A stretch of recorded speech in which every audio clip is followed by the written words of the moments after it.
you need human hair, a ventilation needle, and your template, which is your mustache. I had already started it. This is what I have so far. You have the template, and then you have on top the lace, and you pin it down. And here, when you start ventilating, you need to twist the hair. I'm only doing one hair strand because of the size of the needle. It only allows up to 3 strands of human hair.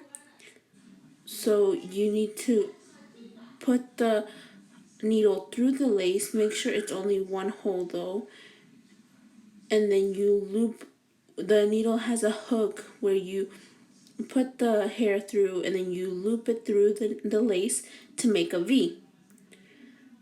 And then once you have the V, you loop it through, and there you have your knot.